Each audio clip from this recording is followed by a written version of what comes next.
안녕하십니까. 생명과학과 최철영 교수입니다. 성균관대학교에서는 해마다 성균관대 자연계 논술의 출제 방향, 그리고 시험 유형, 그리고 난이도 등에 대해서 정보를 수험생 여러분들께 제공해 드리기 위해서 모의 논술을 시행을 하고 있습니다.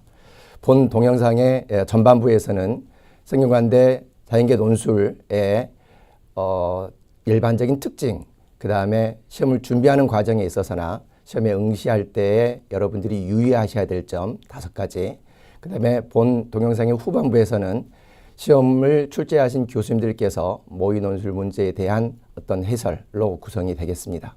올해 11월 달에 수능 직후에 치러지는 성균관대 자연계 논술 시험에 본 동영상을 잘 활용하셔서 좋은 결과 있으시기 바랍니다.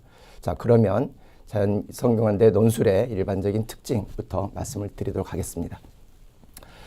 논술 문제는 총 4개의 문제로 구성이 됩니다. 그 중에서 수학 1, 수학 2, 2개의 문제는 여러분들이 필수적으로 풀으셔야지 되고요. 6개의 과학 과목 중에서 2개의 문제, 2개의 과목을 선택을 해서 여러분들이 푸시면 되겠습니다. 범위는 수능 시험과 동일한 출제 범위를 갖다가 가지고요. 또 한 가지 특징은 여러분들이 시험지를 다 받아서 어떤 문제가 출제됐는지를 다 확인하신 다음에 과학 과목 2 과목을 선택하실 수 있다고 하는 겁니다. 수학의 경우에 있어서는 미적분, 확률, 통계, 행렬, 수열, 공간도형 이러한 단원에서 주로 출제가 되고요. 과학 과목의 경우에 있어서는 여러분들의 어떤 고교 교과 과정에서 벗어나지 않게 난이도가 충분히 여러분들이 수능 준비를 한 그런 정도 가지고서도 풀 수 있을 정도로 쉽게 구성이 됩니다. 또 한 가지는 수학과 과학 과목 문제를 다 합치게 되면 총 약 10개 내지 12개의 소문항을 여러분들이 푸셔야지 되는데 시험 시간은 120분으로 구성이 되겠습니다. 따라서 한 문제당 약 10분 내지는 12분 정도의 시간이 소요가 된다는 점을 여러분들이 염두에 두시면 되겠습니다. 자, 성균관대 자연계 논술의 4가지 특징을 말씀을 드리겠습니다. 첫 번째는 앞서 슬라이드에 말씀드린 대로 수리 논술과 과학 논술에 다 출제가 됩니다. 그래서 수학 2문항을 필수적으로 푸시고요. 과학 6개 문항 중에서 6개 과목 중에서 2개의 과목을 선택해서 푸시면 되겠습니다. 두 번째 특징은 공교육 기반형이라고 하는 겁니다. 공교육 기반형이라고 하는 것은 특히 난이도가 여러분들이 고교 교과 과정에서 수업을 듣고 공부를 한 어떤 학생의 경우에 있어서 쉽게 풀 수 있는 그런 문제가 출제가 된다는 그런 의미가 되겠습니다. 고교 교과정과 연계된 그런 주제가 출제가 되고요. 또 교과서를 기반으로 해서 어떤 제시문들이 구성이 되고요. 또 여러분들이 풀 수 있을 정도로 쉽게 적절한 수준의 난이도를 구성을 하려고 저희가 노력을 하고 있습니다. 예를 들어서 수학 과목 같은 그런 경우에 있어서는 수능 시험에 배점 3점, 4점 정도의 수준의 난이도로 출제가 된다. 이렇게 보시면 되겠습니다. 성균관대 자연계 논술의 3번째 특징은 단일 교과형이라고 하는 것입니다. 수학과 과학 문제가 별도로 출제가 되고요. 과학 과목 중에서도 물리, 화학, 생물이 각각 그 과목에서 이제 별도로 출제가 됩니다. 다만 과학 과목의 경우에 있어서는 그 과학 과목 중에서의 어떤 단원 간의 통합형, 즉 예를 들면은 3단원의 내용과 5단원의 내용이 통합해서 출제가 되는 어떤 그런 통합형 문제는 충분히 있을 수가 있다라는 점은 여러분들이 염두에 두시기 바랍니다. 마지막으로 성균관대 자연계 논술은 문제 해결 및 현상 설명 중심으로서 그 답안의 과정을 중시한다는 것입니다.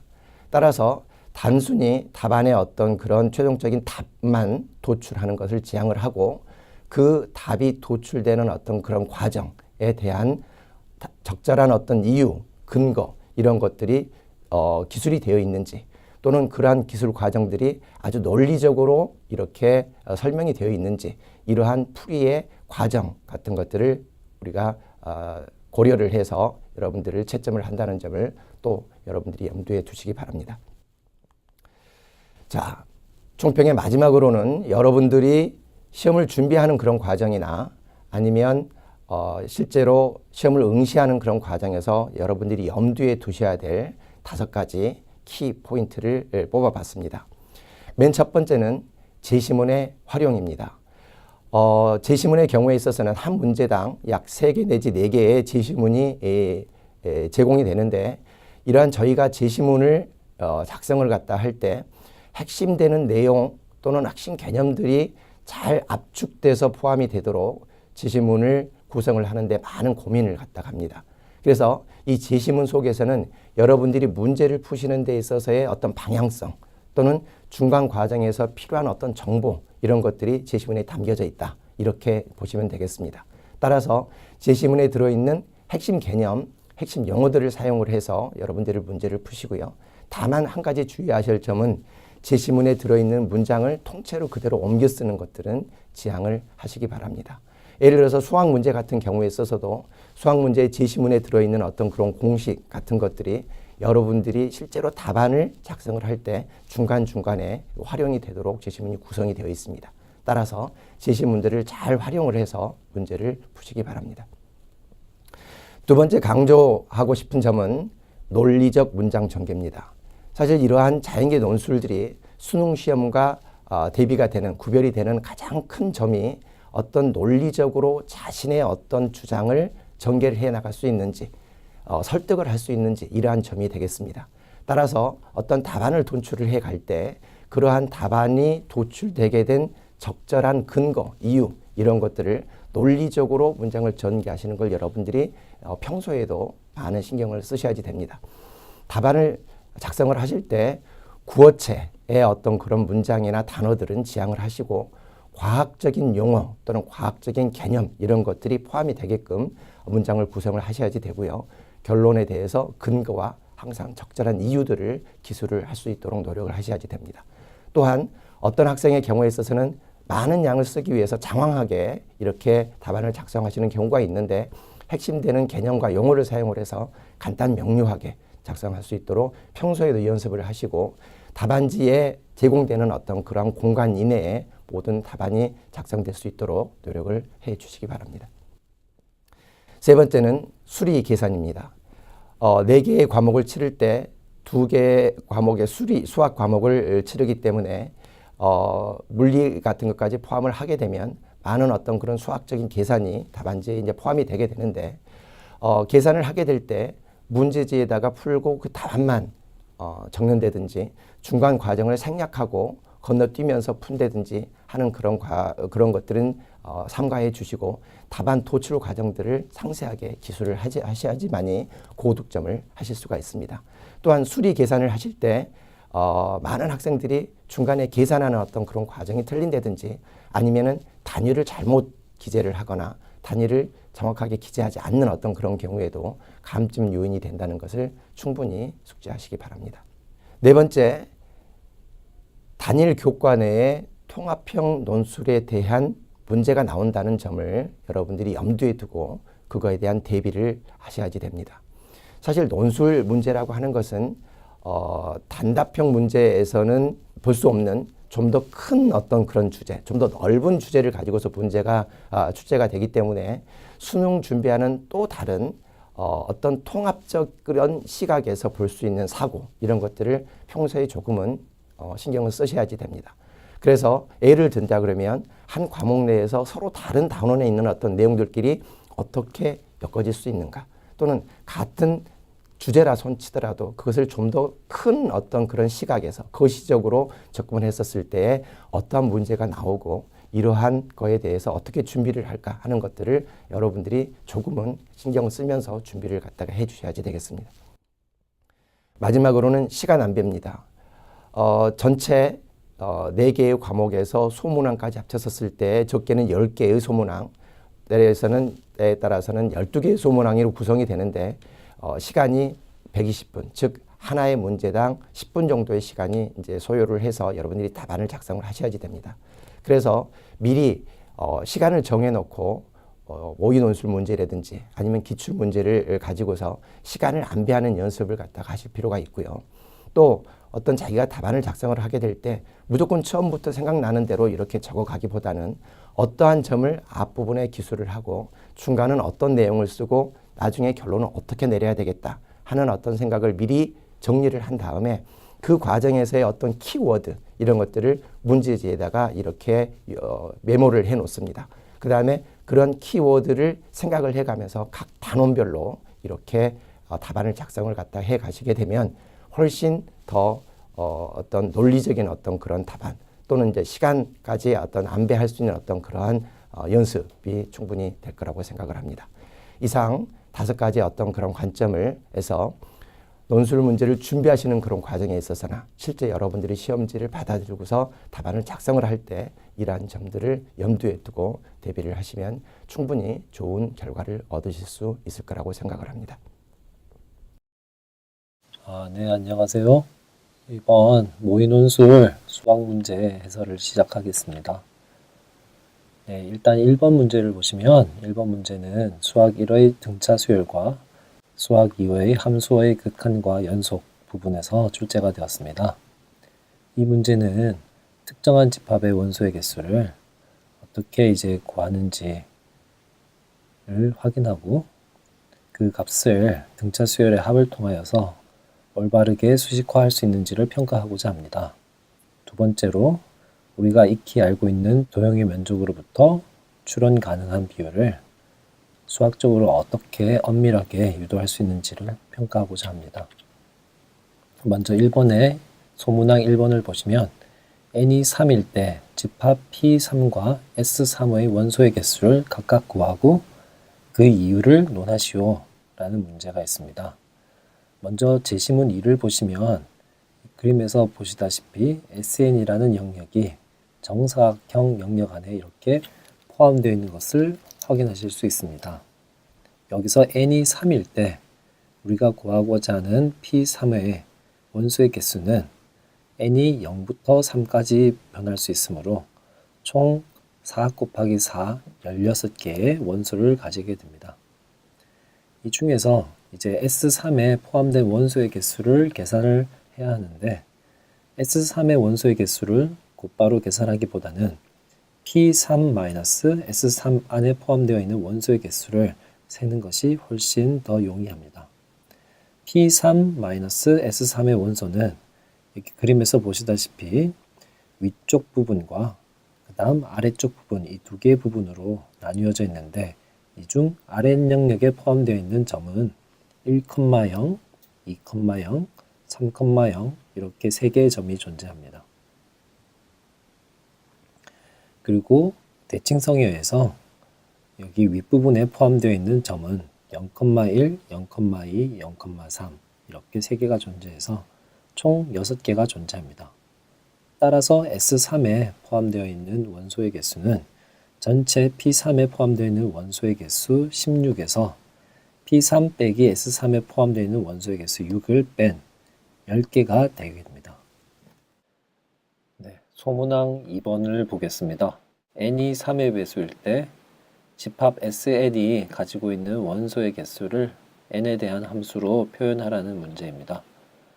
여기서 n이 3의 배수라고 가정을 했기 때문에 n을 3k라고 둘 수가 있습니다. 이때 pn 빼기 sn에 포함되어 있는 원소 중 y의 좌표값이 x의 좌표값보다 크지 않은 점들을 모아보면 먼저 1,0, 2,0, 3,0부터 해서 마지막으로 3k, k-1까지 이런 점들이 존재합니다. 그 총 개수를 보면 먼저 1,0, 2,0, 3,0 이렇게 총 3개의 점이 존재하고요.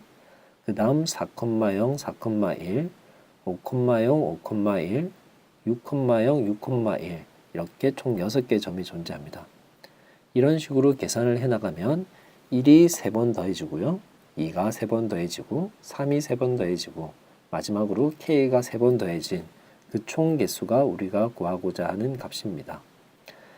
따라서 제시문 1에 나와 있는 등차 수열의 합 공식을 적용하면 그 개수는 3k 곱하기 k 더하기 1 나누기 2와 같고 k는 n에다가 3을 나눈 수가 되므로 이 개수는 다시 n 곱하기 n 더하기 3 나누기 6이라는 n에 대한 식으로 표시가 됩니다.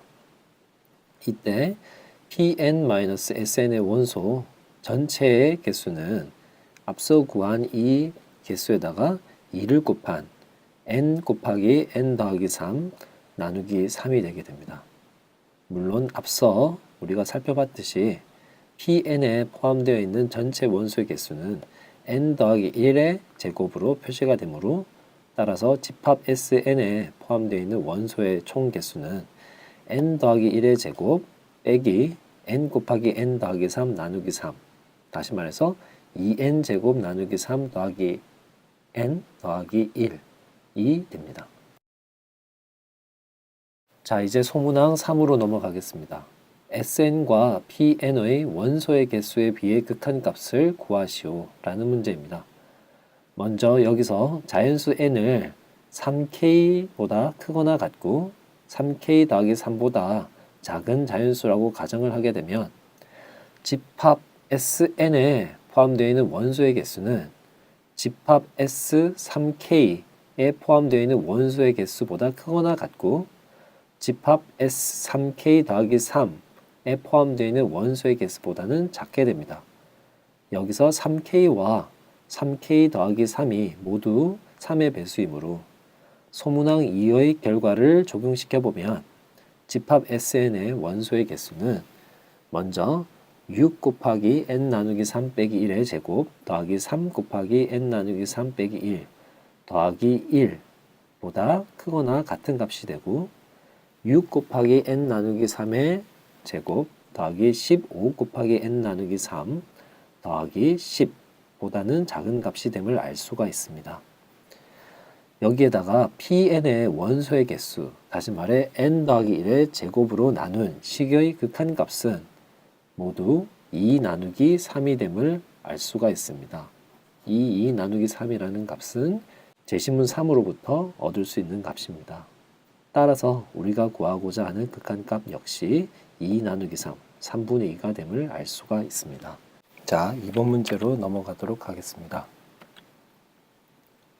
모의논술 해설 수학 2번 문제. 2번 문제는 미적분학 2의 정적분의 활용과 삼각함수의 뜻과 그래프에서 출제되었습니다. 이 문제는 삼각함수의 정의와 성질을 이용해서 기하적인 양을 수식으로 올바르게 유도할 수 있는지, 그리고 정적분을 활용해서 입체 도형의 부피를 구할 수 있고 삼각함수와 관련한 극한값을 활용하여 수학적으로 엄밀하게 유도할 수 있는지를 평가하고자 합니다. 먼저 소문항 1번을 보면 반지름이 r인 원에 내접하는 정 n각형의 넓이를 n과 r에 관한 식으로 표현하시오 라는 문제입니다. 먼저 정 n각형을 살펴보면 정 n각형은 중심으로부터 근 n개의 성분을 통해서 모양과 크기가 같은 n개의 이등변 삼각형의 모음으로 생각할 수가 있습니다. 이때 이 이등변 삼각형의 꼭지각의 크기는 2파이 나누기 n과 같게 되고요. 이 꼭지점으로부터 밑변의 근 수선의 발을 생각을 해보면 이 이등변 삼각형을 두 개의 직각 삼각형으로 나눌 수가 있는데 이 직각 삼각형의 밑변의 길이는 이 정 n각형이 반지름이 r인 원에 내접하므로 이 빗변의 길이는 r이 되게 됩니다. 그리고 이 직각 삼각형의 이 꼭지각에 해당하는 이 부분은 2파이 나누기 n의 절반에 해당하므로 파이 나누기 n이 됩니다. 따라서 이 직각 삼각형의 이쪽 변의 길이, 다시 말해서 이등변 삼각형의 높이에 해당하는 길이는 r 곱하기 코사인 파이 나누기 n과 같습니다. 그리고 이 직각 삼각형의 나머지 한 변의 길이는 r 곱하기 코사인 파이 나누기 n이 되고, 따라서 이등변 삼각형의 밑변의 길이는 2r 곱하기 사인 파이 나누기 n이 됨을 알 수가 있습니다. 다시 말해 이등변 삼각형의 넓이는 윗변의 길이 2r 곱하기 사인 파이 나누기 n에다가 높이 r 코사인 파이 나누기 n을 곱하고 거기다가 나누기 2를 취한 값인 r 제곱 곱하기 사인 파이 나누기 n 곱하기 코사인 파이 나누기 n이 되고, 이를 정리하면 r제곱 나누기 2 곱하기 사인 2파이 나누기 n과 같음을 알 수 있습니다. 이러한 이등변 삼각형이 총 n개가 존재하므로 정 n각형의 총 넓이는 이 식에다가 n을 곱한 nr제곱 나누기 2 곱하기 사인 2파이 나누기 n이 됨을 알 수가 있습니다. 자, 이제 소문항 2번으로 넘어가겠습니다. 소문항 2번은 입체도형 Vn의 부피를 n에 관한 식으로 표현하라는 문제입니다. 자, 앞서 구했듯이 원에 내접하는 반지름이 r인 원에 내접하는 정 n각형의 넓이는 nr제곱 사인 2파이 나누기 n 나누기 2가 됩니다. 이 정 n각형의 넓이와 원의 넓이와의 비는 이 식을 파이 r제곱, 원의 넓이인 파이 r제곱으로 나눈 값인 n 나누기 2파이 곱하기 사인 2파이 나누기 n이 됨을 알 수가 있습니다. 이때 Vn을 x축의 수직인 평면으로 자른 단면의 넓이를 sx라고 하고, 구A를 자른 단면의 넓이를 tx라고 하면 sx는 n 나누기 2파이 곱하기 사인 2파이 나누기 n 곱하기 tx가 됨을 알 수가 있습니다. 자, 여기서 Vn의 부피는 앞서 정의한 sx를 적분한 값이 되고요. 구의 부피는 tx를 적분한 값이 됩니다. 그런데 구A의 단면의 넓이 tx와 Vn의 단면 넓이 sx 사이에는 앞서 소문항 1에서 구한 식을 이용한 이와 같은 비가 존재하므로 전체 Vn의 부피는 구A의 부피에다가 이 비를 곱한 값과 같게 됩니다. 따라서 구하고자 하는 Vn의 부피의 값은 2n 나누기 3 곱하기 사인 2파이 나누기 n이 됨을 알 수가 있습니다. 자, 소문항 3은 이제 입체도형 Vn의 부피의 극한값을 구하라는 문제입니다. 우리가 직관적으로 알 수 있는 사실은 입체도형 Vn에서 n이 무한대로 갈수록 입체도형 Vn은 구A에 가까워짐을 알 수가 있습니다. 따라서 입체도형 Vn의 부피의 극한값이 9의 부피인 4파이 나누기 3이 됨을 예측을 할 수가 있습니다. 이를 수학적으로 엄밀하게 보이기 위해서는 다음과 같은 사실을 이용할 필요가 있습니다. x의 값이 0에 가까워질 때 함수 sin x 나누기 x의 값이 1에 가까워진다는 사실을 우리는 수업 시간에 잘 배웠습니다. 이를 활용하면 Vn의 부피는 4파이 나누기 3 곱하기 n 나누기 2파이 곱하기 sin 2파이 나누기 n이 되므로 n이 무한대로 갈 때 뒤에 나와 있는 n 나누기 2파이 곱하기 sin 2파이 나누기 n은 1에 가까워지게 됩니다. 따라서 극한값은 앞에 나와 있는 이 숫자 4파이 나누기 3이 됨을 알 수가 있습니다. 다시 말해 그 극한값은 우리가 그 제시문에서 주어진 9a의 부피가 됨을 알 수가 있습니다. 네, 이번에 자연계열 노인원술 문제, 물리 문제입니다. 거기 저는 박성하고요. 그러면 문제 해설을 시작하겠습니다. 먼저 1번 문제는 힘과 일의 상관관계에 대해서 묻고 있는 질문입니다. 그림에서 보시는 바와 같이 수평면 위에 물체를 놓고 물체에 힘을 가하고 있습니다. 이때 힘을 가하고 있는데 이때 물체를 등속으로 거리 d만큼 움직였을 때 힘과 일의 상관관계를 묻고 있는 질문입니다. 그래서 문제에서 물체에 가한 힘은 얼마인가, 그리고 수직 항력이 한 일은 얼마인지 구하라. 그리고 마찰력이 물체에 한 일이 얼마인지, 그리고 마찰 계수를 묻는 문제입니다. 여기서 먼저 우리가 알아야 될 것은 일이 힘과 거리의 곱으로 나타나는 그런 관계식과, 그리고 주어진 힘의 수평 성분과 수직 성분을 어떻게 나타내는지 그런 관계식을 우리가 알아야 될 것 같습니다. 첫 번째 문제는 물체에 가한 힘의 수평 성분이 F 코사인으로 나오므로 우리가 일이 힘과 그리고 거리의 곱으로 나타낸다고 그렇게 했으니까 수평 성분의 곱과 그리고 거리를 곱한 값이 1이 됩니다. 그래서 한 일은 F 코사인 D가 되는 것을 알 수 있습니다. 그리고 두 번째로 연직 성분 그리고 수직 항력이 한 일을 구하라고 했는데 수직 항력을 먼저 알아보면 수직 항력은 중력과 그리고 수직 성분의 합으로 우리가 거기 나타낼 수가 있는데 방향이 반대이므로 마이너스가 들어갑니다. 그러면 우리가 여기서 수직 항력에 대해서 알았는데 그런데 여기서 연직 성분으로의 이동 거리가 없으므로 실질적으로 수직 항력이 한 일은 0이 된다는 것을 알 수가 있습니다. 마지막으로 마찰력이 한 일은 물체에 간 힘과 한 일이 같으므로 똑같이 가번에서 구한 F 코사인 그리고 이동 거리 D가 됨을 알 수가 있습니다. 여기서 운동 마찰 계수를 구하라고 했는데 운동 마찰 계수는 문제에서 운동 마찰 계수가 힘의 수직 항력을 나눈 값으로 우리가 나타낼 수가 있으니까 위에서 구한 값을 대입하면 이와 같이 나타난다는 것을 알 수가 있습니다. 그리고 두 번째 문제는 수소 원자 모형에서의 에너지 준위를 나타내는 그런 문제입니다. 여기서 전자의 에너지 준위를 그림에서 나타내고 있는데 여기서 하나 양자수에 따른 에너지는 이와 같이 나타난다는 것을 알 수가 있습니다. 여기서 마이너스 사인은 전자가 원자 핵에 속박되어 있다는 것을 알 수가 있고 에너지 준위가 올라가면 올라갈수록 양자수에 따른 에너지는 크기가 작아진다는 것을 알 수가 있습니다.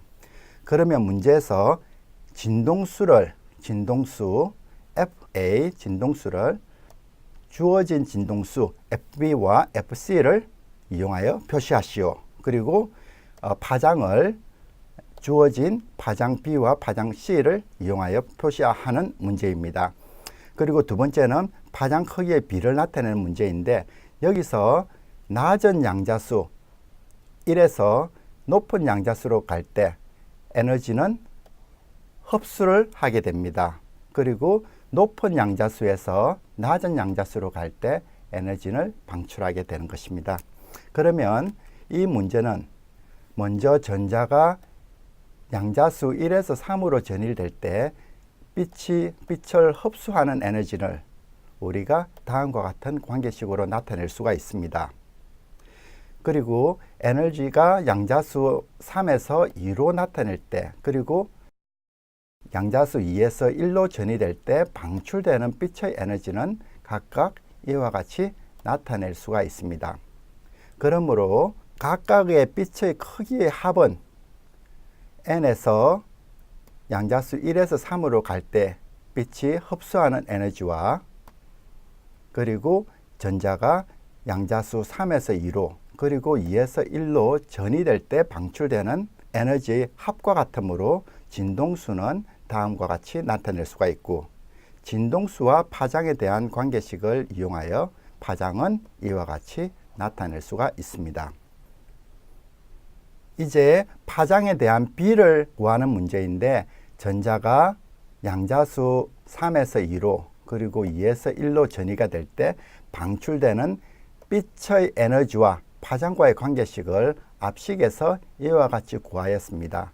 그러면 이것을 이용하여 파장 크기의 비는 이와 같이 간단한 산술 계산을 통하여 5분의 27이 된다는 것을 알 수가 있습니다. 두 번째 물리 문제입니다. 여기서는 밀도에 따른 중력 가속도를 구할 수 있는지 그것에 대한 물음을 묻고 있습니다. 먼저 그림을 보시면 우리가 그림에서 알 수 있는 것과 같이 어떠한 행성이 있는데 행성이 핵과 맨털로 이루어져 있는 것을 알 수가 있습니다. 그런데 이때 핵의 반지름과 밀도는 각각 R과 그리고 밀도는 R로 나타낼 수가 있고 그리고 맨털에 대한 물리적인 반지름은 여기서 2분의 R이 더 더해진 그런 값이 나오고 그리고 밀도는 핵의 반이 되는 것이 주어져 있습니다. 이때 만류 인력 상수를 G라고 할 때 표면에서의 중력 가속도와 여기 중간 경계면에서의 중력 가속도와 그리고 멘털 표면에서의 중력 가속도를 G1, G2로 각각 나타낼 때 가속도의 비를 묻는 문제입니다. 첫 번째 문제에서는 질량과 그리고 밀도에 대한 관계식을 우리가 알아야 됩니다. 해서 질량은 부피 곱하기 밀도라는 것을 우리가 알고 있기 때문에 핵과 멘털의 질량을 각각 M1, M2라고 나타낼 때 M1은 반지름이 R이고 밀도가 Rho인 식을 이용해 가지고 우리가 이와 같이 나타낼 수가 있습니다. 여기서 앞에 있는 수식은 앞에 있는 이 부분은 핵에 대한 구의 부피라는 것을 우리가 알 수가 있고요. 그렇다고 하면 멘털에 대한 질량은 핵에 대한 부피를 뺨으로써 우리가 거기 구할 수가 있는데요. 이와 같이 간단한 관계식을 통하여 16분의 9 그리고 핵의 질량이 된다는 것을 알 수가 있습니다. 그렇다고 하면 중력 가속도를 구하라고 했기 때문에 핵과 멘털 경계면에서의 중력 가속도는 이와 같이 나타낼 수가 있습니다. 그리고 멘털 표면에서의 중력 가속도는 질량, 핵의 질량과 그리고 멘털의 질량을 더한 수식을 이용하여 다음과 같이 나타낼 수 있으므로 중력 가속도의 비는 간단한 산술 계산을 통하여 35분의 36이 나온다는 것을 알 수가 있습니다. 두 번째 문제는 운동량과 그리고 에너지 보존 법칙을 이용하여 주어진 문제를 푸는 문제입니다. 문제에서 보면 처음에 무한히 떨어져 있는 정지하고 있는 그러니까 운동량이 없는 정지하고 있는 질량이 있는 두 물체가 중력에 의해서 서로 접근하고 있습니다. 어떤 한순간 두 물체 사이의 거리가 R만큼 떨어져 있을 때 그때 물체의 속도는 각각 V1과 V2로 나타낼 수 있습니다. 이때 두 물체의 상대 속도의 크기는 얼마인가 하고 묻고 있습니다. 속도는 각각 방향이 반대이기 때문에 상대적인 속도의 크기는 각각 V1과 V2를 더한 값이 된다는 것을 일단은 알 수 있을 것 같습니다. 그럼 해설을 보겠습니다. 먼저 이 문제에서는 우리가 운동량의 보존 법칙과 역학적 에너지 보존 법칙을 이용하여 문제를 풀어야 되는데 그것은 외부에서의 그리고 외부로의 에너지 유입과 유출이 없을 때 운동량과 역학적 에너지가 보존된다는 것을 알 수가 있습니다. 그렇다고 하면 운동량 보존은 각각 어떠한 순간에 속도 V1과 V2로 나타내는 관계식을 우리가 구할 수 있는데 제일 처음 초기치는 움직이지 않은 정지 상태에 있었기 때문에 초기치의 운동량은 0이 된다는 것을 알 수가 있습니다. 그리고 역학적 에너지 보존 법칙을 이용하여 운동 에너지 부분과 그리고 위치 에너지 부분을 우리가 알 수가 있는데 이것도 초기에 운동 에너지와 그리고 위치 에너지가 0이 된다는 것을 알 수가 있습니다. 그것은 정지하고 있는 상태에서 물체의 운동량은 0이고 그리고 아주 멀리 떨어진 그 지점에서의 초기치의 지점에서의 위치 에너지는 0으로 둔 결과입니다.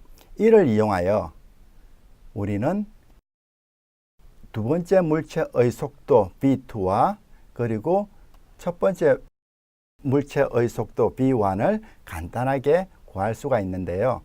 이를 이용하여 각각의 상대 속도를 크기를 구하면 앞에서 말씀드린 바와 같이 V1과 V2는 각각 일정한 크기를 가지고 있고 방향이 반대이기 때문에 상대 속도의 크기는 단순 합으로 나타낼 수가 있고 이것은 이와 같이 나타낼 수가 있습니다.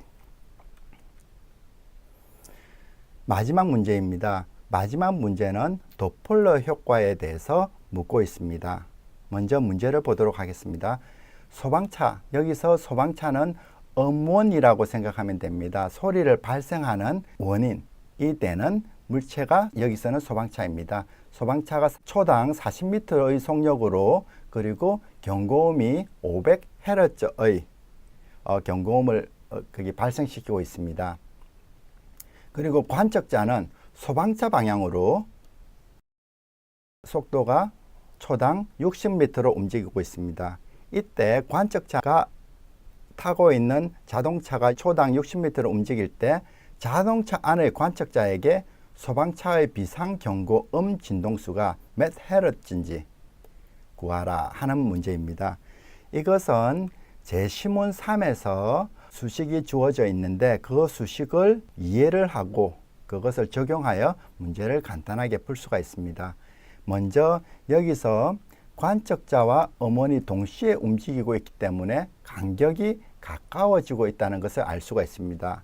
이때 관측자가 듣는 소리의 진동수는 다음과 같이 나타낼 수가 있습니다.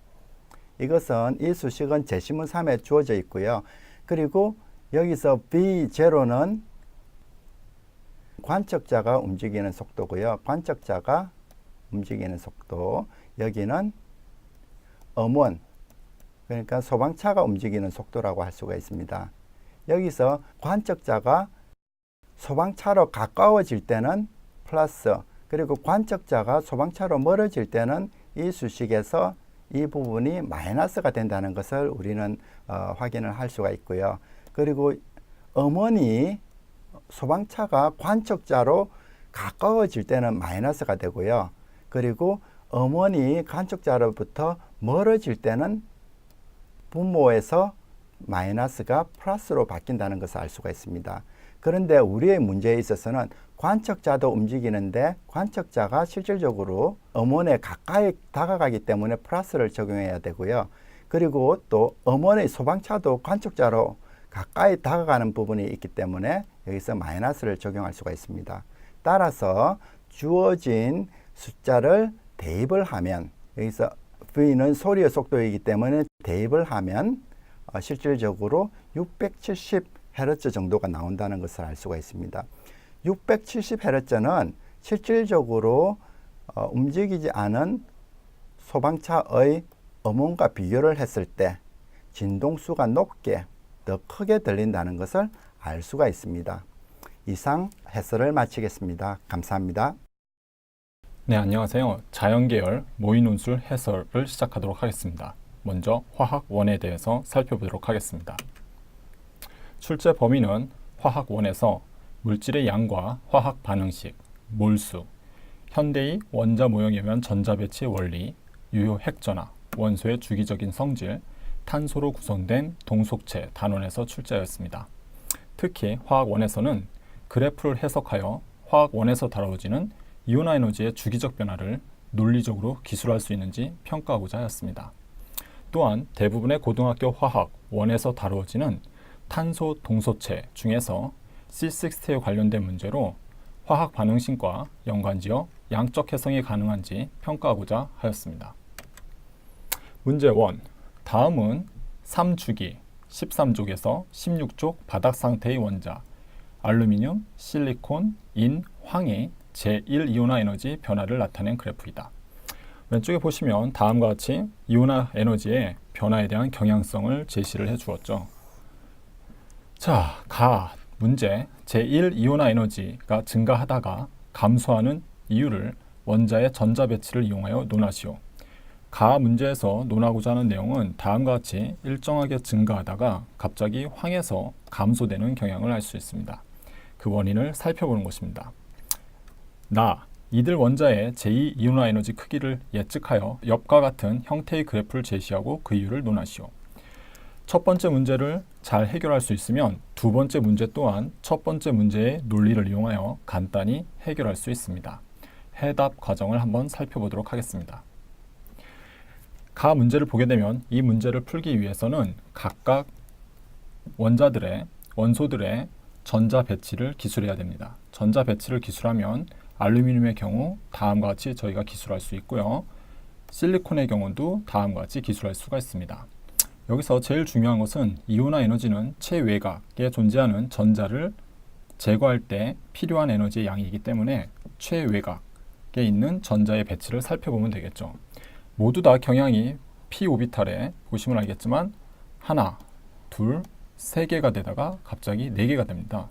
그래서 그래프를 오비탈을 그려보면 다음과 같이 방을 세 개를 나타낼 수 있겠죠. AL의 경우에 있어서는 다음과 같이 하나가 들어가 있고요. 3p 오비탈에 실리콘의 경우에 있어서는 다음 오비탈에 전자가 하나 더 채워지고 인의 경우에서도 다음과 같이 채워집니다. 그런데 황의 경우에 있어서는 보다시피 나머지 하나가 다른 데 갈 데가 없기 때문에 하나의 오비탈에 두 개의 전자가 하나는 스핀 업, 하나는 스핀 다운으로 채워지게 되겠죠.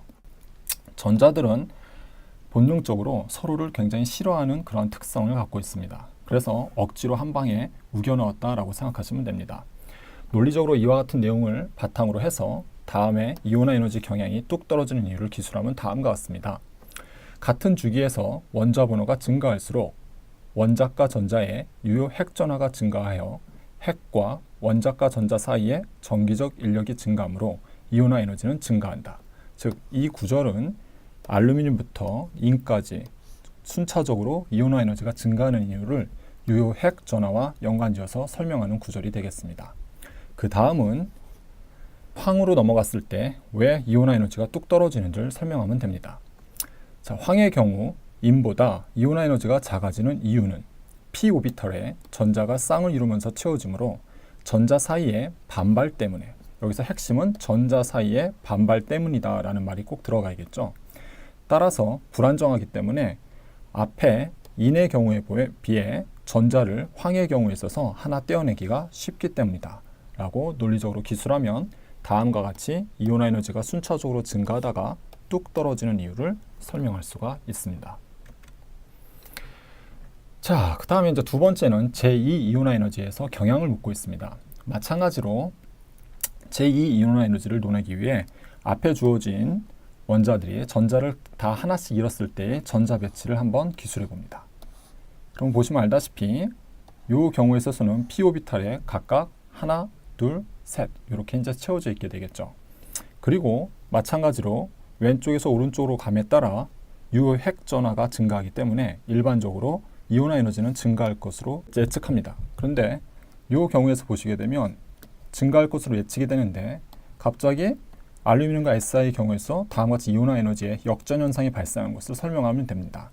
그 이온화 에너지가 역전되는 현상은 보다시피 세 경우는 p 오비탈에서 전자를 제거하는 것이지만 알루미늄 이온의 경우에 있어서는 더 내부에 위치한 s 오비탈에서 전자를 제거하는 것이기 때문에 상대적으로 p 오비탈에서보다 s 오비탈에서 전자를 제거하는 것이 더 어렵다라고 우리가 말할 수 있습니다. 그래서 이 경우에 있어서의 이온화 에너지가 역전되는 현상을 다음과 같이 그래프로 잘 표현하고 그 이유를 다음과 같이 기술하면 되겠습니다. 알루미늄 플러스의 경우 s 오비탈에서 전자를 떼어내기가 실리콘 플러스의 p 오비탈에 비해 어렵고 al 플러스의 오비탈이 채워져 안정하기 때문에 이온화 에너지가 si 플러스보다 클 것으로 예측된다 라는 논리적인 표현이 있으면 본 문제를 쉽게 풀 수가 있다라고 말씀드릴 수 있겠습니다. 1-2 그림은 C60와 C60를 수소화 반응을 시켜 합성한 C60, H6의 분자 모형을 나타낸 것이다. 원자량은 H는 1, C는 12, 산소는 16이다.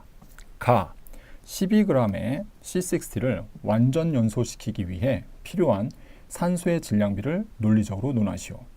나 C60와 C60H60의 전기 전도들을 예측 비교하여 논하시오. 보시면 C60는 다음과 같이 벤젠 고리가 모두 다 연결이 되어 있습니다. 그래서 단일 결합, 이중 결합이 계속 반복되는 구조를 갖고 있습니다. 이중 결합에 수소화 반응을 시키게 되면 각각의 이중결합이 다 제거되고 이 모형에서 나타나 있는 하얀 것과 같은 수소가 결합되는 현상이 발생합니다. 그러면 원래 있었던 이중결합은 제거되고 모두 단일결합으로 변화하는 현상을 볼 수가 있습니다.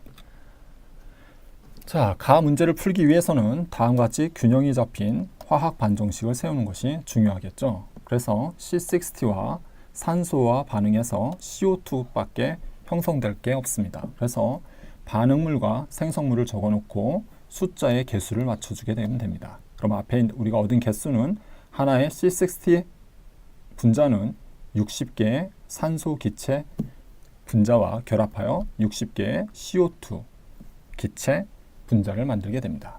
자, C60 12g은 다음과 같이 질량을 포뮬라 웨이트, 즉 원자량 곱하기 60개, 12 곱하기 60으로 나눠주면 되겠죠. 그래서 C60 12g은 다음과 같이 60분의 1몰이 되겠습니다. 그래서 이 앞에 있는 숫자를 60분의 1로 바꿔주게 되면 그때 필요한 산소 기체의 양을 알 수가 있습니다. 그래서 필요한 산소 기체의 양은 위에 화학 반응식을 이용해서 다음과 같이 1몰이 필요하다라는 걸 쉽게 알 수가 있습니다.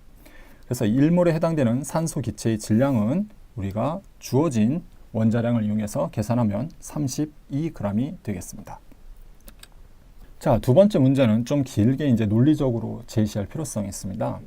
이 경우에 있어서는 단일, 싱글이 계속 반복되고 있고요. 이 경우에 있어서는 싱글, 즉 단일 결합만 다 이루어져 있습니다. 학생들이 화학 1 과정을 보게 되면 다음과 같은 동소체에서 많이 논의되는 것이 흑연이 논의되고 있습니다. 흑연의 화학 구조식을 보더라도 단일 결합, 싱글 결합이 반복적으로 유지된 2차원 구조의 동소체 형태를 갖고 있게 되죠. 이 경우도 어떻게 보면 흑연과 굉장히 유사한 구조를 갖고 있다라고 말씀드릴 수 있겠습니다. 그런데 이 경우는 수소와 반응이 발생해서 이중결합이 다 단일결합으로 전환된 케이스입니다. 이 경우는 마치 뭐랑 똑같냐면 꼭 그렇진 않지만 단일결합으로만 이루어진 C로 이루어진 다이아몬드와 비슷한 형태의 화학 구조식을 갖고 있다라고 말씀드릴 수 있겠죠. 그래서 이와 같은 내용을 제시문에 주어진 내용을 힌트를 잘 활용해서 문장을 만들면 다음과 같습니다.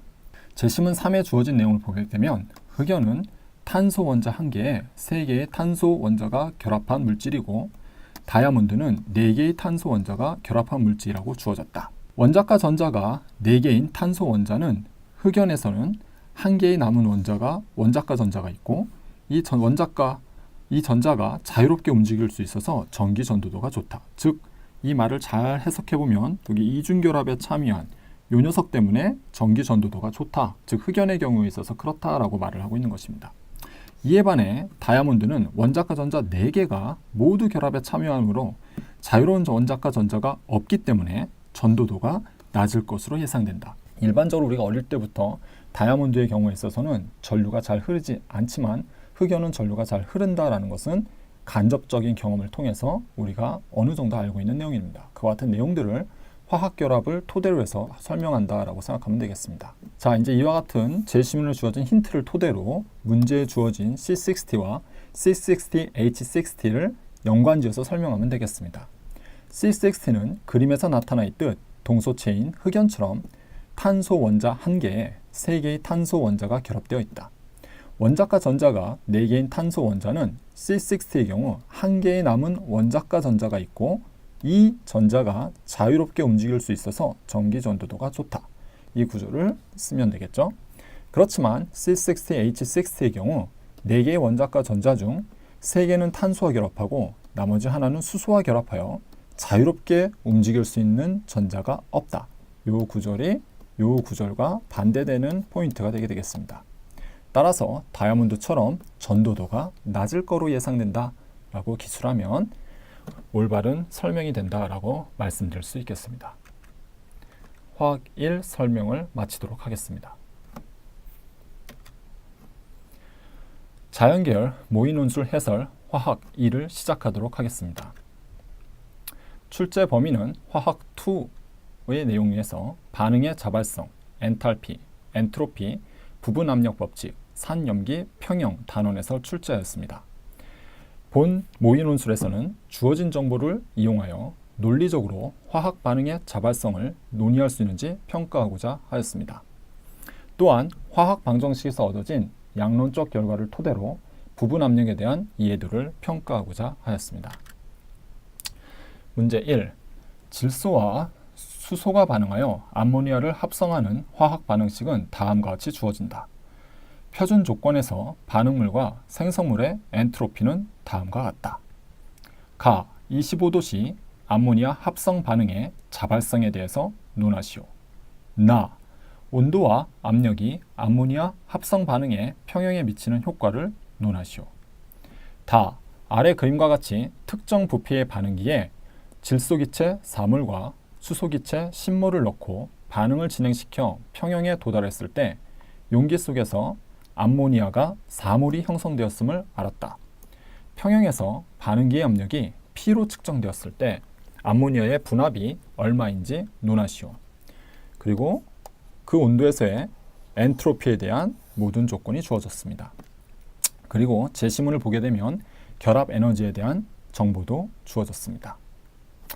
가. 반응의 자발성을 논하기 위해 25도씨에서 깁스프리 에너지, 자유 에너지를 구해보면 되겠습니다. 다 알다시피 델타 G는 델타 H-T 델타 S로 구할 수가 있습니다. 그래서 제시문에서 주어진 정보와 문제에서 주어진 정보를 이용하여 다음과 같이 델타 H와 델타 S 값을 구하고 주어진 온도의 값을 절대 온도로 환산시켜 저 깁스프리 에너지를 구해내게 되면 양수인지 음수인지를 토대로 반응의 자발성을 우리가 논의할 수 있습니다. 먼저 델타 H를 결합 에너지로부터 저희가 구할 수가 있습니다.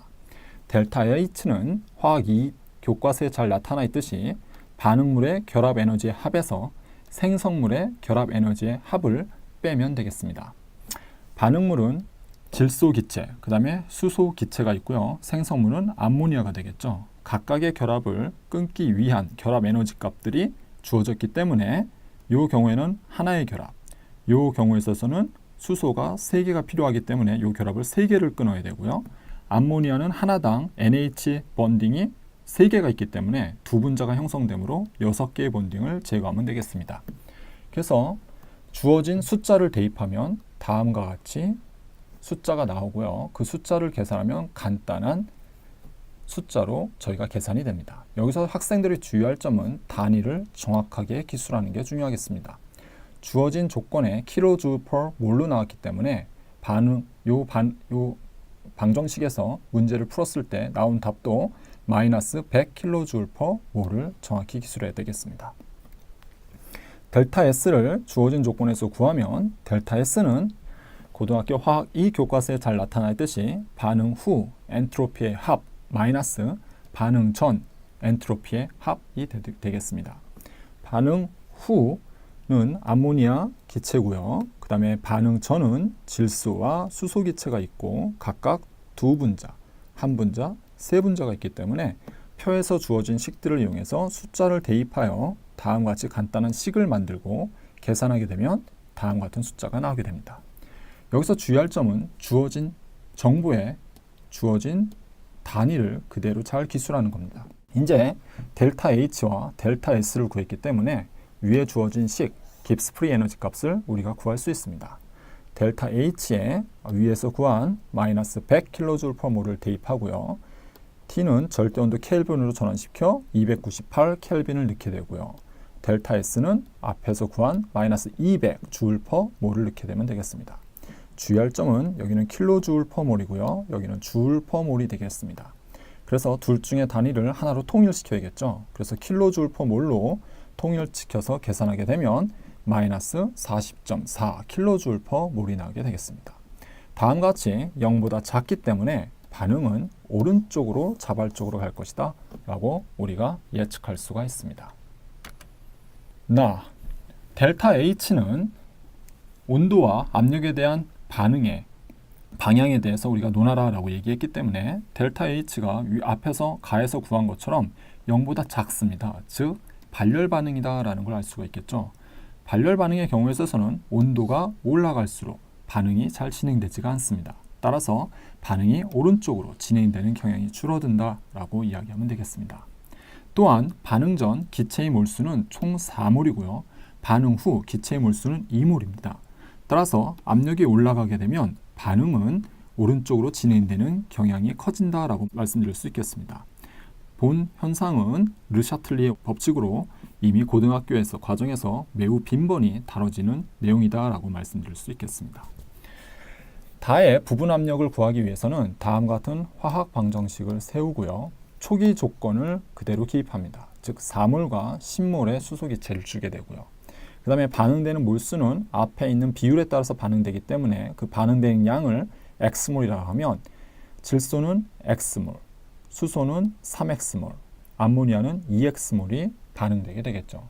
평형은 초기 반응에서 반응된, 즉 제거, 없어지는 녀석은 빼주게 되고요. 생성되는 녀석은 합쳐주면 되게 되겠죠.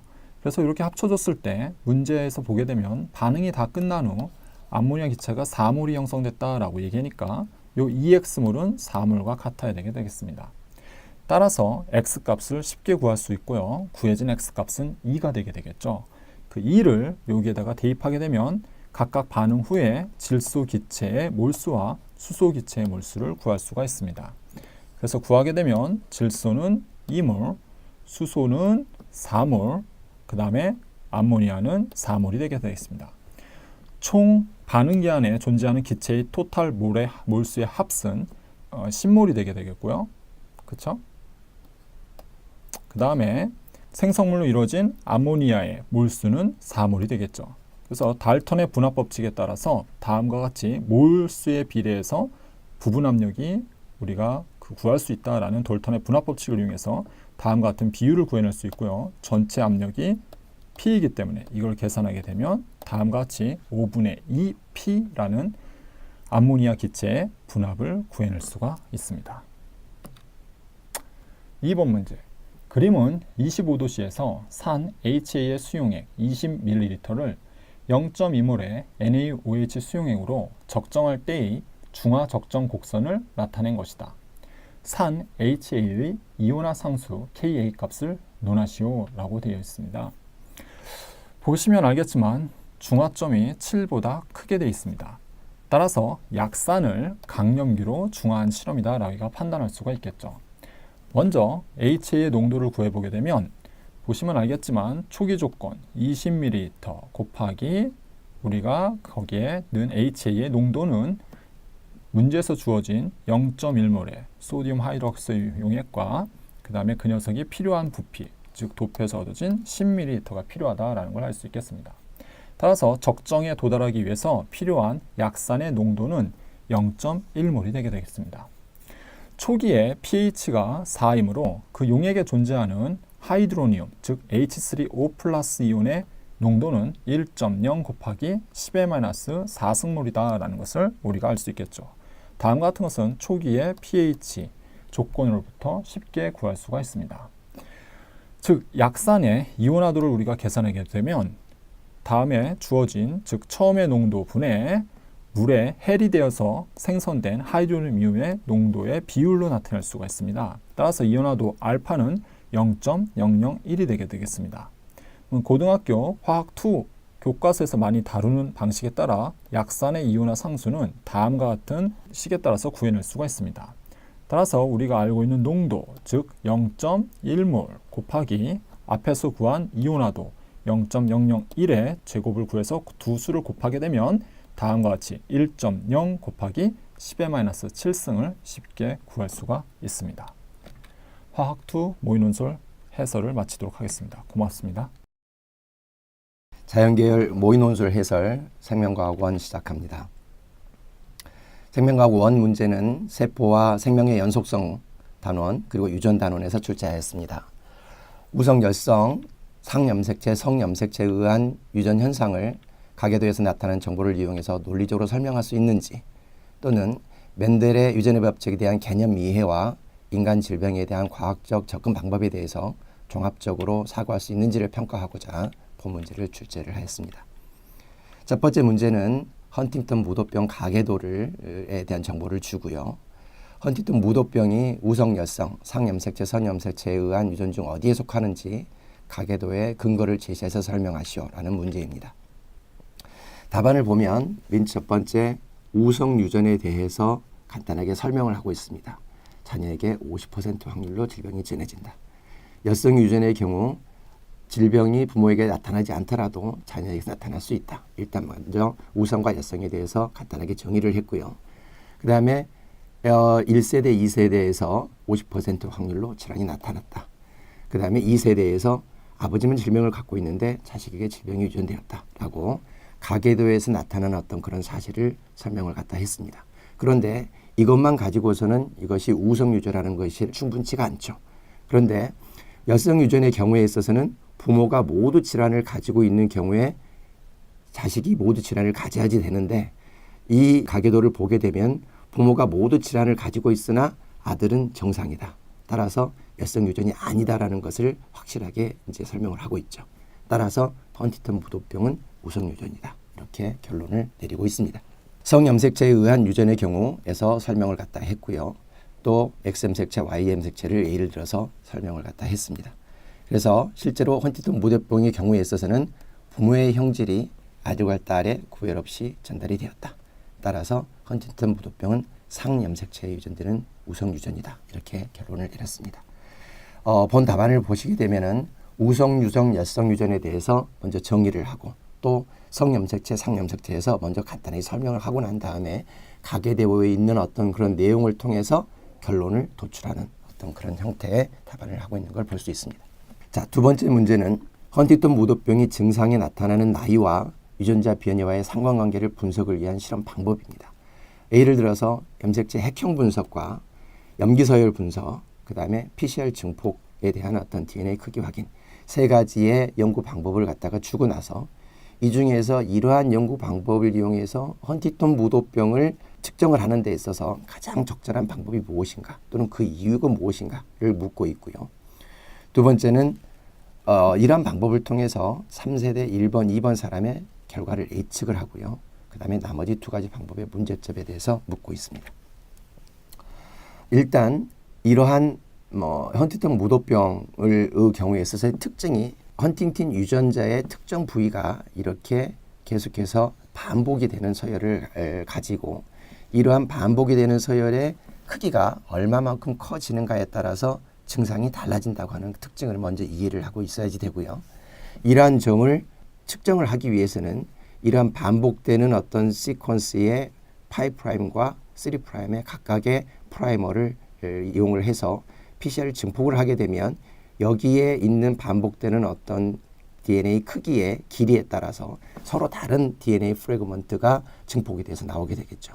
이러한 방법을 이용을 해서 진단을 하는 것이 가장 효율적인 어떤 방법이 되겠습니다. 그래서 그러한 내용들을 전반부에 설명을 하고 있고요. 그 다음에 제시문에 나오는 어떤 정보를 이용을 해서 1번 남자는 30대에 사망하였으므로 뉴클레오타이드가 60번 이상 반복이 되고 따라서 CAG 뉴클레오타이드가 60번 이상, 즉 아미노산이 60번 이상 반복이 되고 뉴클레오타이드로 계산을 하면 180 뉴클레오타이드보다 큰 DNA를 얻을 수 있습니다. 반면 2번 여자의 경우에 있어서는 50대 후반에 사망을 하였으므로 CAG 뉴클레오타이드가 40 내지 50번 반복이 되고 PCR 증폭을 하게 되면 120 내지 150 뉴클레오타이드가 증폭이 될 것이다 라고 각각의 1번 남자와 2번 여자의 결과를 이러한 실험 방법을 통해서 예측을 갖다 했습니다. 나머지 두 가지 방법의 문제점들은 핵형 분석은 염색체 수준의 어떤 변이를 분석하는 방법이기 때문에 유전자 수준에서 변이에는 적절치 않다라고 설명을 하고 있고요. 전체 염기서열을 분석을 하는 것은 물론 이러한 방법을 통해서 헌팅턴 유전자의 CAG가 몇 번이나 리피트 되어 있는 건지를 알 수는 있긴 있지만 경제성과 효율성 측면에 있어서 증폭된 그 부분만 분석을 쉽게 하는 PCR 증폭 방법보다는 효율적이지 않다라고 상대적인 어떤 단점을 설명을 하고 있습니다. 자, 세 번째 문제에서는 제시문 내용을 참고해서 4번의 1번과 2번 여성이 50세까지 생존할 확률을 묻고 있습니다. 제시문에서 CAG 뉴클레오타이드가 60번 이상 반복될 것을 아버지의 경우에서는 예상을 할 수 있고요. 어머니의 경우에 있어서는 40번 내지 50번 반복할 수 있을 것으로 예상을 할 수가 있죠. 또 이러한 그 아버지와 어머니가 동형인지 이형인지를 측정을 할 수 있는 방법이 그 부모로부터의 어떤 형태 증상이 있는지를 보면 되므로 할머니가 정상이기 때문에 아버지는 이형 염색체다. 그다음에 어머니도 남편 사이에 정상인 아들을 낳았으므로 이형 염색체다. 이런 식으로 각각의 이러한 판단을 할 수 있는 어떤 근거를 적절하게 기술을 하고 있습니다. 이러한 점들을 모두 고려를 했었을 때 이 4세대의 1번과 2번 여성이 50세까지 생존을 하기 위해서는 아버지한테서 돌연변이 염색체를 물려받아서는 안 되죠. 그러면 일찍 사망을 하기 때문에 아버지에게서는 정상 염색체를 물려받아야지 됩니다. 그러나 어머니에게서는 어떠한 염색체를 물려받든지 상관이 없죠. 따라서 아버지에게서 정상 염색체를 받을 확률은 2분의 1이다. 그런데 1번 여자와 2번 여자 모두 50세까지 생존할 확률이라고 했는데 가계도를 보게 되면은 이 두 여성은 일란성 쌍둥이이기 때문에 50세까지 생존할 최종 확률도 똑같이 2분의 1이 되겠습니다. 생명과학 2 문제에 대한 해설입니다. 생명과학 2는 세포와 에너지 그리고 세포 호흡 단원에서 출제를 했습니다. 출제 의도는 세포 호흡은 미토콘드리아에 대한 진화학적 이해와 생명체의 가장 근원적인 특징인 지질 이중막과 막 단백질에 대한 이해가 필요합니다.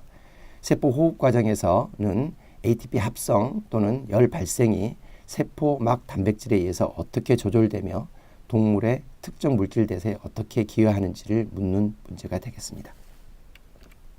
자, 첫 번째 문제는 제시문에서 여러 가지 미토콘드리아에 대한 설명을 하고 나서 이러한 여러 가지 미토콘드리아의 특성 중에서 미토콘드리아가 박테리아로부터 유래했다는 주장을 뒷받침하는 근거를 제시를 하고 설명을 하시오 하는 문제가 되겠습니다.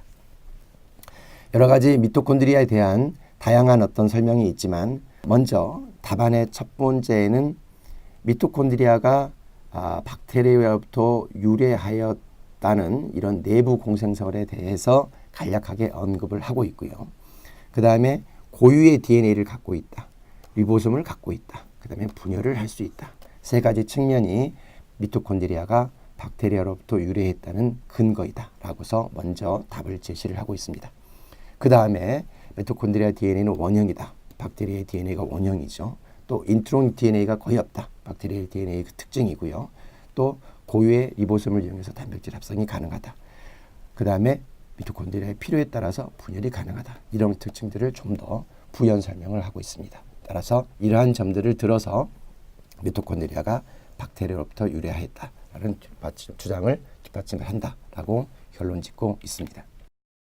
자, 두 번째 문제는 실험 결과를 해석을 해서 적절하게 이를 설명할 수 있는지를 묻는 문제가 되겠습니다. UCP 유전자를 이용해서 세포 호흡 과정 중에서 특정 시점, 이 시점에서 UCP 단백질을 발현을 하였었을 때 합성된 ATP의 양과 그 다음에 산소 소비를 측정한 그래프가 되겠습니다. 이러한 그래프를 얻었었을 때, 실험 결과를 얻었었을 때 이 결과를 기반으로 UCP 단백질이 곰의 동면에 어떻게 기여하는지 기술하시오. 이런 문제를 물었습니다. 여기서 ATP의 총량이 더 이상 늘지 않았다고 하는 것은 새로운 ATP 합성이 억제가 되었다라는 것을 의미를 합니다. UCP 단백질 발현에 의해서. 또 다른 점선을 보게 되면 점선은 소비된 산소의 총량인데 산소의 총량이 급격하게 증가한 것을 볼 수 있습니다. 미토콘드리아에서의 산소의 경우에 있어서는 미토콘드리아의 내막에 있는 내막을 통해서 수소이온이 들어오게 되면 수소이온과 산소가 결합을 해서 물을 만들게 되죠. 그래서 산소가 소비가 증가했다는 그런 말은 수소이온이 미토콘드리아의 기질로 이동을 했다라는 어떤 그런 의미가 되겠습니다. 이러한 사실들을 갖다가 합치게 되면 수소이온이 미토콘드리아의 기질로 이동을 했는데 평소에는 이런 것들이 ATP 합성에 사용이 되지만 ATP 합성 대신에 다른 어떤 그러한 결과에 사용이 되었다라는 것을 의미를 하게 됩니다. 따라서 이러한 답을 이제 UCP 단백질에 의해서 합성이 중단되었다. 그 다음에 산소 소비량이 현저히 증가하였다라는 어떤 그러한 기술을 하고요. 수소이온이 미토콘드리아의 기질로 이동하였으나 ATP 합성이 일어나지 않은 것으로 봐서 대신 열이 발생하였다라고 결론을 짓고 있습니다. 이러한 어떤 그러한 실험 결과의 해석을 갖다 가지고서 이거를 어떻게 응용해서 설명을 갖다가 하냐면 UCP 단백질이 갈색 지방에 다량 존재를 하고 이러한 갈색 지방이 열을 내는데 기여를 갖다가 한다는 점을 착안을 갖다가 하고 ATP 합성 대신 열을 발생했다는 점을 다 같이 고려를 하게 되면 이러한 열이 발생이 곰이 동면하는데 체온을 유지할 수 있도록 해준다라는 그런 결론에 도달을 할 수가 있겠습니다. 자, 세 번째 문제는 이제 막 단백질에 대한 어떤 설명이 되겠습니다. ATP를 합성을 하는 ATP 합성 효소도 막 단백질이고요. 본 문제에서 제시하고 있는 UCP 단백질도 이제 막 단백질인데 이 합성 효소와 UCP 단백질의 기능적 유사점과 차이점을 묻는 문제가 되겠습니다. 지시문 2에서는 멤브레인을 통한 물질의 이동, 즉 수동 수송과 단백질의 매개가 없는 확산, 단백질이 매개하는 촉진 확산에 대해서 설명을 줌으로 인해서 이러한 막 단백질의 특성을 고려를 해서 답안을 한다는 점을 암시를 하고 있고요. 제시문 3에서 보게 되면 여러 가지 종류의 세포 막 단백질에 대해서는 설명이 있습니다. 그 중에서 이렇게 막 관통 단백질, 세포막 이중층을 가로질러서 막히는 막 단백질이 여러 가지 이온 같은 어떤 그러한 물질들을 수송을 하는데 이제 사용이 이제 됩니다. 답안을 보시면 이런 어떤 그림으로 지금 설명을 하고 있는데 ATP 합성 효소는 이렇게 수소 이온이 이동을 하는 그런 과정에서 ADP가 ATP로 되면서 ATP를 합성을 합니다. 이때 들어오는 수소 이온은 산소하고 결합해서 물을 갖다가 만들게 되고요. 똑같이 마찬가지로 UCP 단백질의 경우에 있어서 막과통 단백질이고 이렇게 수소이온의 어떤 수송을 일어나게 되지만 이러한 걸로 인해서 최종적으로 열이 발생을 갖다가 하게 되죠. 그래서 일단은 이런 수소이온이 이동을 하는 데 있어서는 막 어떤 지질 이중막의 특성 때문에 그 소수성 때문에 수소이온이 자유롭게 막을 통과할 수 없다. 따라서 막 단백질이 필요하다는 점을 먼저 이야기를 했고요. 그 다음에 미토콘드리아 내막에는 ATP 합성 효소가 있고 그것의 어떤 기능이 무엇이다 라는 점을 이야기를 했습니다. 그 다음에 UCP 단백질의 어떤 기능에 대해서 이야기를 했죠. 농도의 기울기에 따라서 미토콘드리아 기질로 수소를 이동을 시키는 통로를 제공을 한다.